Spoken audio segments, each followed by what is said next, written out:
منين بس الاول عشان نبعت فيه؟ السعودية. اي البيزك عند السعودي يكون 4,500.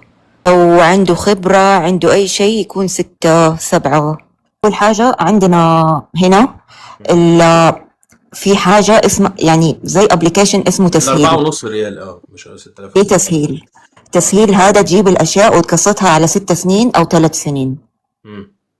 في قروض من البنك، والقروض هذه تمتد ل50 سنة. 80% من الشباب في سن خلينا نقول في سن العشرينات اللي بيتزوجوا أهلهم بيكونوا سندينهم الأول.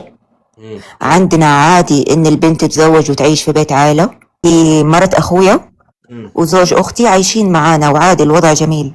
حلو. بابا باني لكل واحد، يعني إحنا فيلا، بابا طلع بيها عمارة وكل واحد فينا له شقة فوق. بس في بيت عائلة، يعني ما في اللي هو خناقة وكذا، لا.